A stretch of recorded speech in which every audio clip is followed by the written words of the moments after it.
Olá, a TV Câmara está de volta trazendo para você os principais momentos do Legislativo Guarulhense no segundo semestre de 2015. Está começando o Jornal da Câmara.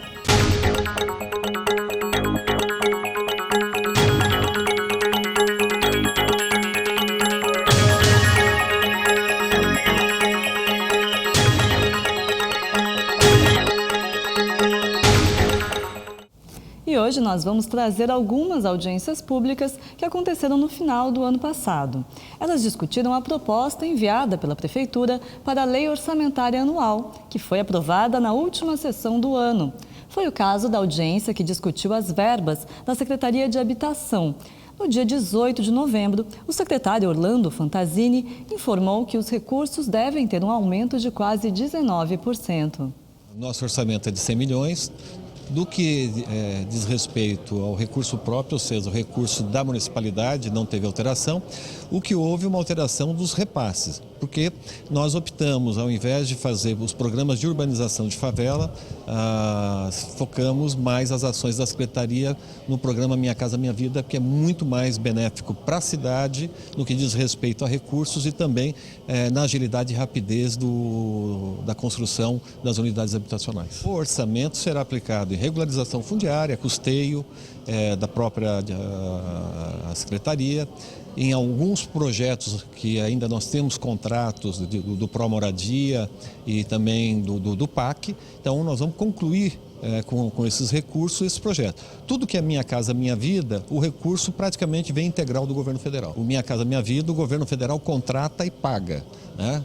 Quando eu faço uma urbanização de favela pelo PAC, eu recebo uma parte do recurso e 20% o município tem que arcar. Então sai muito mais em conta para o município fazer a opção pelo Minha Casa Minha Vida do que desembolsar 20%, por exemplo, de um contrato de 80 milhões, o município teria que desembolsar 16 milhões. Então, no Minha Casa Minha Vida, a gente dá mais agilidade no atendimento e o investimento do município é bem inferior, e sobrando recursos para investir em outras áreas. E o senhor poderia exemplificar para a gente mais ou menos quais são as ações da pasta, as ações próprias, independente do Minha Casa Minha Vida? Olha, as ações da pasta desenvolvimento de projetos habitacionais para a urbanização de favela, regularização fundiária e os trabalhos que eu reputo assim, talvez os mais importantes, que é o trabalho do pré-ocupação e pós-ocupação. Quando você realoca famílias de áreas de favela, áreas de risco e leva ela para um condomínio, essas famílias não têm o hábito da convivência em condomínio. Então, a adaptação dessas pessoas para um novo estilo de vida, algumas, inclusive, acabam perdendo a sua renda, porque lá na favela ela tinha um localzinho no canto do barraco dela que ela amontoava o material reciclado. No apartamento ela já não pode mais. Outros tinham lá a carrocinha com cavalo. No apartamento também ela não pode levar a carrocinha com cavalo. Então a gente tem que fazer toda uma requalificação dessas pessoas. Nós temos que ajudá-las a entender a nova situação de vida delas, dar condições a elas para encontrar no mercado de trabalho as condições para que ela tenha renda, porque ela passa a ter uma modalidade diferente, ela passa a pagar água, energia elétrica, ela vai pagar condomínio, então ela precisa de renda. Então todo esse trabalho é desenvolvido pela Secretaria de Habitação. Então os recursos são gastos, regularização fundiária, desenvolvimento de projetos habitacional e no trabalho técnico-social. O vereador Guti, do PSB, questionou o secretário sobre o déficit habitacional do município. Gostaria de perguntar no tocante de hoje de quantas pessoas sem moradia, que não tem a moradia adequada, existem na cidade. E qual que é o plano para o ano que vem da Secretaria de Habitação, obviamente a Prefeitura de Guarulhos, quantas casas serão entregues para o ano que vem para essas pessoas que não têm a sua moradia. Então, qual é o plano da Prefeitura para o ano que vem e o que compreende, quais são os programas que estão compreendidos. Então, se vão entregar tantas casas, quais são os programas? Programa municipal, Minha Casa Minha Vida, quais são os programas, a quantidade a ser entregue e a quantidade que a gente tem ainda deficitária. Basicamente é isso. Muito obrigado. O IBGE, ele estima que na cidade nós temos em torno de um déficit habitacional de 32 mil unidades. Esse déficit vai ser reduzido significativamente até 2016, uma vez que nós contratamos 15 mil unidades habitacionais aqui para a cidade. Uma parte entregue, outra parte em construção, E Há um outro aspecto, porque nós temos também pessoas que são incluídas pelo IBGE no déficit habitacional, porque elas gastam mais que 30% da sua renda em aluguel. Então, isso não quer dizer que ela é uma família de baixa renda, tá? Então, muitos empreendimentos privados foram feitos e muitas famílias da cidade adquiriram esses imóveis, que nós não teríamos como te dar uma informação, e só vamos saber isso na próxima pesquisa do IBGE. Agora, é óbvio, né? Ao mesmo tempo que nós reduzimos, também o déficit volta, né? Porque o filho passa a ter uma idade maior, casa-se, precisa de unidade habitacional. Então, historicamente, só há redução de déficit em algumas cidades na Europa, onde a população, ano a ano, vai diminuindo, e você vai tendo unidades habitacionais vazias, ou, né, pelo envelhecimento, ou porque também não há emprego, nada, e as pessoas migram para outros locais. Mas zerar déficit habitacional é praticamente possível em qualquer parte do mundo. O que nós pretendemos entregar para o próximo ano? Por exemplo, agora, por final do ano, nós vamos organizar mais um sorteio pela Loteria Federal. Em 2014, nós fizemos um sorteio de 1.420 unidades habitacionais. Loteria Federal. Então, agora, para dezembro, nós estamos organizando um novo sorteio, provavelmente de mais 2.000 unidades habitacionais, agora para o final deste ano. Para o final do ano de 2016, talvez a gente consiga, eu digo talvez porque quem contrata o empreendimento não é a prefeitura, é a Caixa Econômica. E quando a Caixa me informa que o empreendimento está pronto, aí eu posso realizar o sorteio.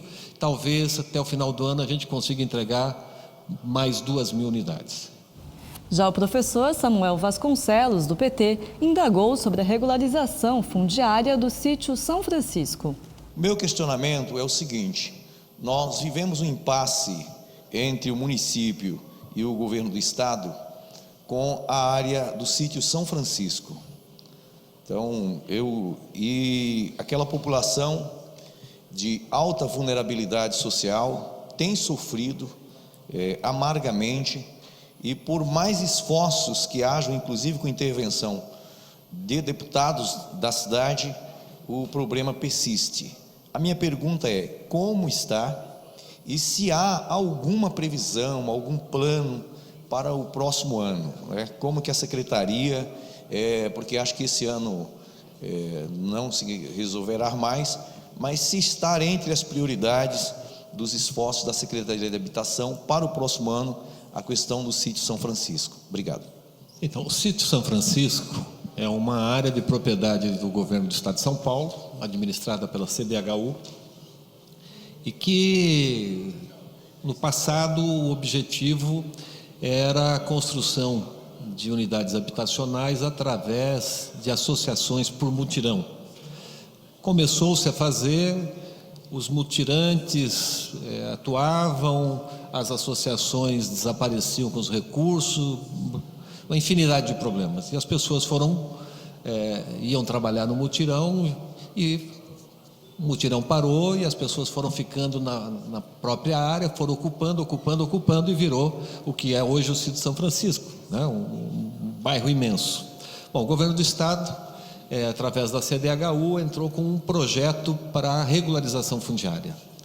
O que a Secretaria de Habitação faz? Ela licencia o projeto de regularização fundiária de áreas que você tenha o proprietário. Bom, o estado apresentou o projeto, né? O projeto foi discutido com a comunidade, com a Secretaria de Habitação, e acabou as diretrizes sendo aprovadas. Infelizmente, o estado, embora não admita publicamente e faça sistematicamente cobrança do governo federal, passa pela mesma crise que o governo federal passa, que é uma crise econômica no país. Falta recursos para o estado para levar adiante essa própria regularização fundiária que eles estão fazendo. Então, nós temos dialogado com a CDHU no sentido de que haja uma agilidade na ação e, ao mesmo tempo, se não houver agilidade em todas as frentes, mas que se agilize algumas delas e que se avance paulatinamente, né, o processo da regularização. Quanto mais demora, mais problemas se tem. Rogério dos Santos, do PSD, perguntou sobre a perspectiva de conclusão do empreendimento popular no Portal Flora. Observando o déficit habitacional hoje e aproveitando a sua fala em relação a alguns programas habitacionais que contemplarão mais moradores da nossa cidade, a pergunta é, em relação àquelas 700 famílias da Baquirivu contempladas no termo de compromisso entre Prefeitura de Guarulhos e Governo do Estado, da AEE, teremos outras famílias ali da cidade satélite industrial Cumbica contempladas nos próximos programas do ano que vem, e também a quantas andam a situação dessas 700 famílias que irão para o Portal Flora. Nesse caso específico do Baquirivu, nós passamos no acordo, a CDHU com certa dificuldade de fazer cadastramento, nós assumimos, nossa Secretaria de Habitação, o cadastramento de todas essas famílias e preparamos também toda a documentação para apresentar à Caixa, para que elas possam ser realocadas ao empreendimento Portal Flora. A previsão é janeiro, porque o empreendimento está concluído, né? Só falta agora, né, onde a gente esbarra em muita dificuldade, chamado CETESB, né? A CETESB tem que dar uma autorização de funcionamento para o empreendimento, e esse pedido desde o mês de junho que está para a CETESB analisar. Já houve intervenção do próprio secretário estadual, do presidente da CDHU, o Penido, houve já intervenção dos proprietários do empreendimento, da Caixa Econômica e da própria Prefeitura, e nós só aguardamos isso, a autorização de funcionamento é um requisito que nós temos que apresentar no cartório de registro de imóveis para poder fazer o registro do empreendimento. Então, nós achamos que até o final do mês a CETESB emita essa autorização para que então a gente dê entrada no cartório, registrado o empreendimento, com o registro do empreendimento, aí sim pode ser feita a entrega, e acredito que a gente deva fazê-lo, na pior das hipóteses, até o final de janeiro. Outras famílias serão atendidas lá na região? Sim, né? Do Cidade Industrial Satélite Cumbica, através de outros programas, que é o programa PAC, que são programas antigos.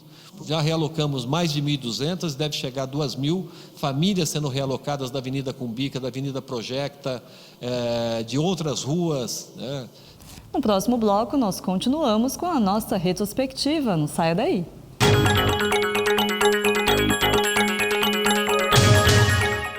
Exerça a sua cidadania e acompanhe as sessões ordinárias da Câmara de Guarulhos. Fique por dentro do cenário político da cidade e das mudanças na legislação municipal e veja as propostas e as posições de cada representante eleito pelo povo. Todas as terças e quintas, a partir das 15 para as 2 da tarde, começa a cobertura das sessões em que você acompanha entrevistas, debates e votações do Poder Legislativo aqui na TV Câmara Guarulhos, o canal da cidadania.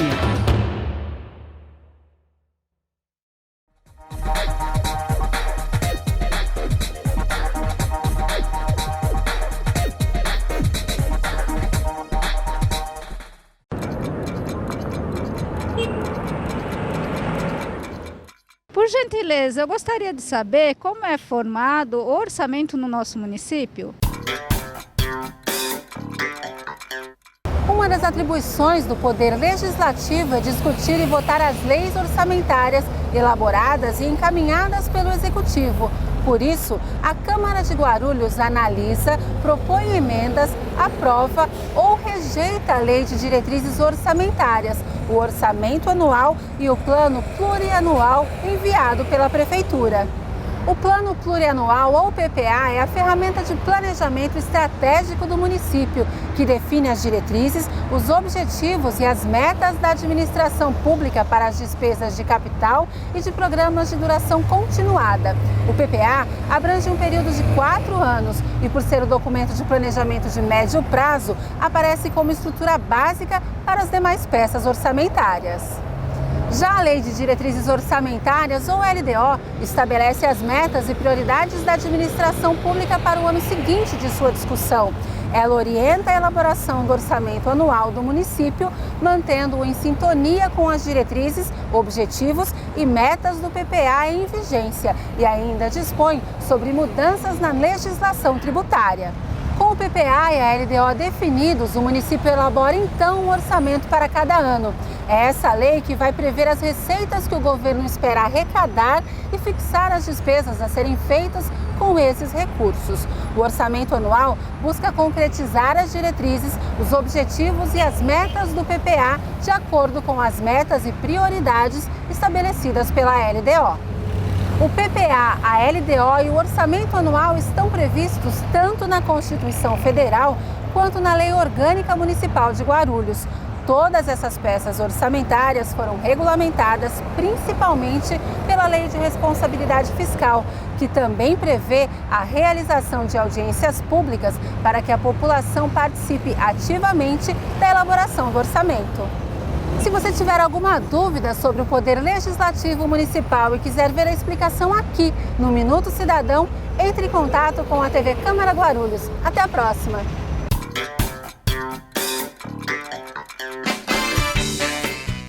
Eu tenho um convite para você que acompanha a programação da TV Câmara Guarulhos. Toda quarta-feira rola uma edição inédita do Ponto de Vista, um programa de entrevistas que traz personalidades da nossa cidade e suas opiniões sobre diversos assuntos ligados a Guarulhos.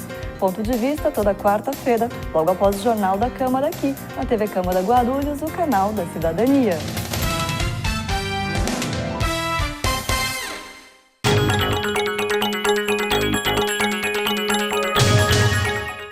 O Instituto de Previdência dos Funcionários Públicos de Guarulhos, o IPREF, também apresentou estimativas de gastos para o ano 2016, em audiência pública realizada dia 18 de novembro passado. Nós temos dentro do regime previdenciário aqueles servidores que ingressaram até setembro, até 11 de setembro do ano 2000, eles pertencem ao chamado grupo financeiro.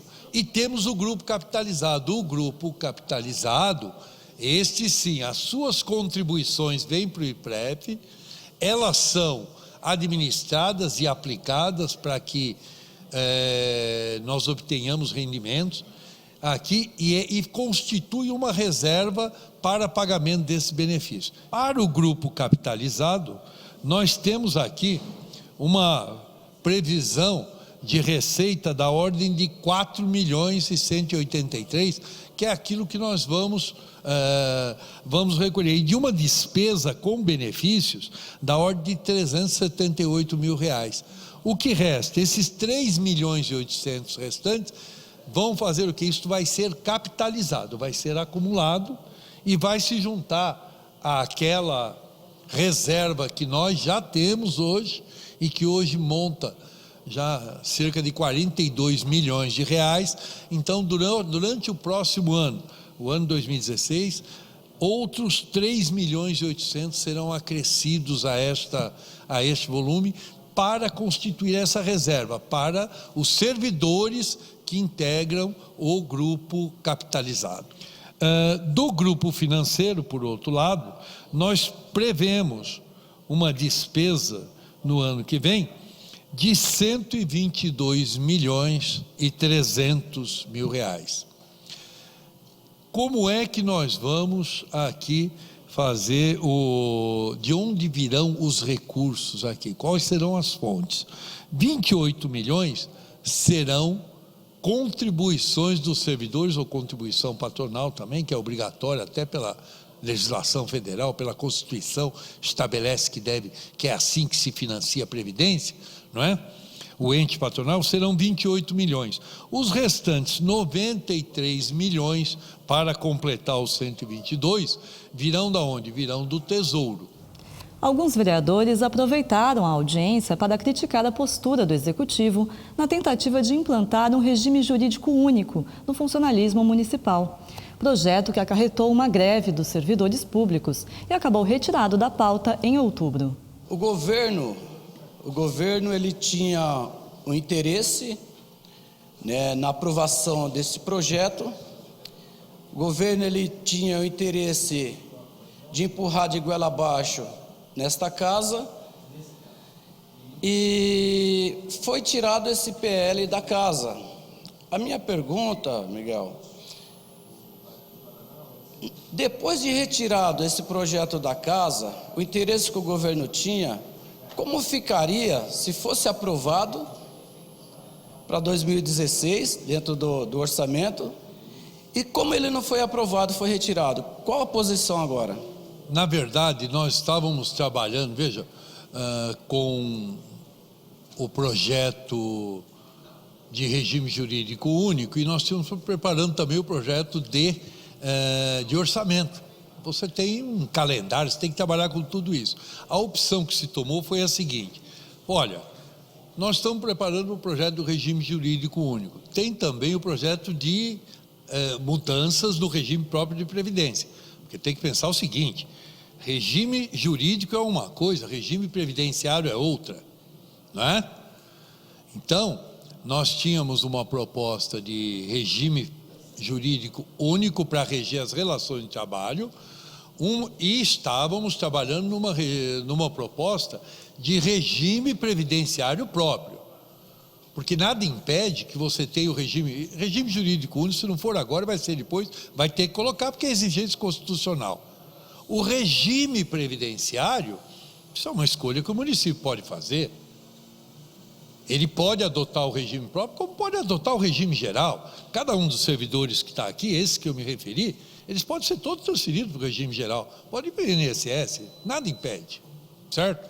Se o município optar por isso, eles vão. O que nós estávamos fazendo, nós tínhamos um projeto que viabilizava isso, trazer.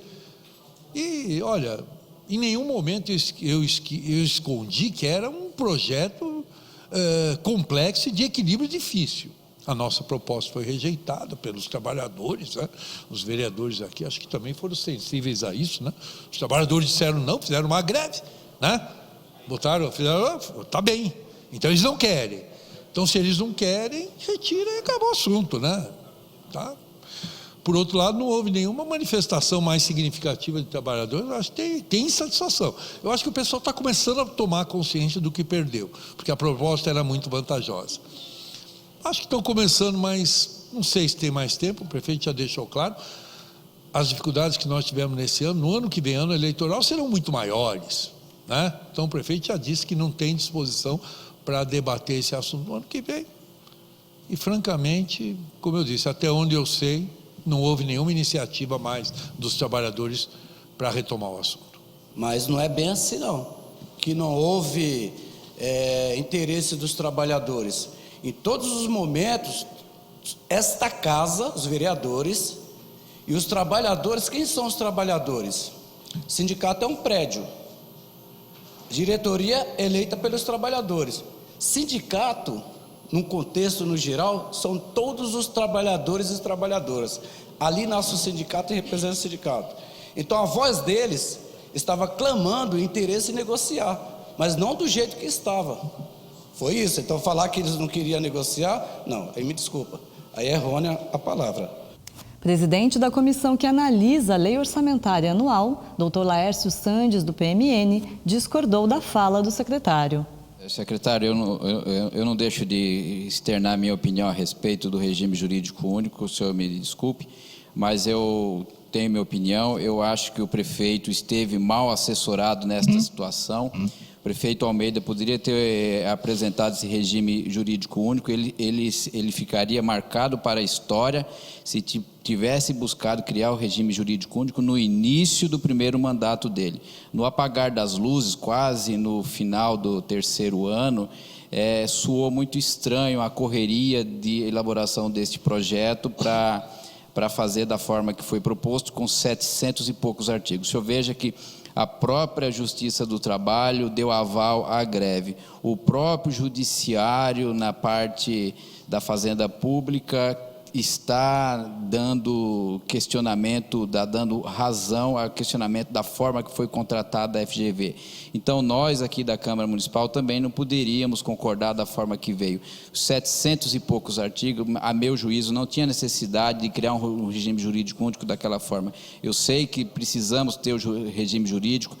No dia 5 de outubro deste ano, completou-se 27 anos, foi o pivô da questão do regime jurídico único. Eu também acho que todos nós aqui estamos de passagem, e não é porque nós estamos de passagem que eu acho que essa questão tem que ficar esquecida. Eu acho que os gestores estão e os gestores passarão, a cidade ficará, os servidores ficarão e se aposentarão. Então nós temos que continuar a discussão disso. Não pode daqui a um pouco tempo vir um novo projeto para essa casa sem essa discussão ampla. Eu acho que se houve um desembolso de parte desse contratou essa empresa, se está correto ou não, precisa se avançar. O que não pode é a gente deixar tudo por esquecido e ficar para o próximo gestor. Eu acho que todos nós da administração pública temos que continuar essa discussão ou estabelecer células de discussão para que não venha um outro projeto para essa casa que venhamos ter os mesmos problemas no futuro, porque eu acho que não dá mais para esperar mais tantos anos para um regime jurídico único.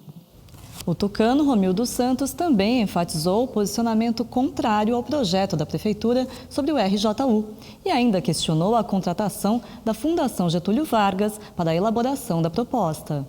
E eu queria, já falando do cálculo autorial, perguntar para o senhor, porque até hoje não veio o cálculo autorial ainda da Fundação Getúlio Vargas, que foi o mais pedido por todas as associações, pelo sindicato, por todos os vereadores, e eu não sei porque esse cálculo autorial não chegou ainda. E queria saber também se a Fundação Getúlio Vargas recebeu os 4,5 milhões, né, que para ela foi contratada. Anteriormente, no começo da sua fala, o senhor falou que vocês fazem cálculo autorial anualmente, né? Vocês tendo esses técnicos, para que a gente precisava da Fundação Getúlio Vargas para fazer o cálculo autorial se você já tem pessoas competentes? E outra situação, 720 itens, para que nós vamos pagar 4,5 milhões se nós temos profissionais competentes dentro da prefeitura e funcionários nas mais diversas secretarias que poderiam elaborar esse projeto de uma forma mais tranquila, e aquilo que diz de acordo com o artigo 92, se não me engano, no parágrafo 1º e 2º, né, da Lei Orgânica do Município, que tem que ser elaborado com os trabalhadores. E não podemos deixar nenhum trabalhador perder os seus benefícios. Rigorosamente, o cálculo atuarial ele não veio porque ele fazia parte do projeto de reestruturação da Previdência e não do regime. Como eu disse, regime jurídico é uma coisa, regime previdenciário é outra. E não há qualquer obstáculo a que se opte, por exemplo, né, por adotar o regime jurídico único e passar todo mundo para o INSS. Qual é o problema? E aí eu não preciso provar coisa nenhuma, fazer cálculo atuarial para mostrar que ele é viável. Então, o cálculo atuarial não veio porque o projeto da Previdência não veio. Como parou, ele não foi nem sequer, veja, não se recebeu mais informações nesta casa porque não tramitou. Se tivesse sido deliberado, tramitado, era só pedir as informações e elas viriam. E nunca passou pela cabeça do governo que se deixaria de fazer o debate, se deixaria de fornecer informações, tá? Então, não vieram porque parou. Se tivesse continuado, viria, lógico. Outra coisa, foi importante estar se contratando para fazer o cálculo, porque nós não temos os técnicos. Nós fazemos todo ano, e todo ano nós contratamos sim, fazemos licitação, né? e contratamos. E nesse ano quem venceu a licitação foi a Caixa Econômica Federal. A Caixa Econômica Federal, ela presta esse tipo de serviço para os regimes próprios de previdência. Ela tem um setor lá de atuária, né, que faz, e é ela que está fazendo. Então, em todos os anos nós fazemos um convite, né, que é um contrato relativamente pequeno, e fazemos uma contratação e fazemos isso. E nós e todos os RPPS do país apresentam esses cálculos atuariais. E o Jornal da Câmara fica por aqui. Você pode continuar acompanhando as notícias do Legislativo pelo nosso site, pelo Facebook. Nós voltamos na próxima quarta-feira com mais Retrospectiva 2015. Até lá!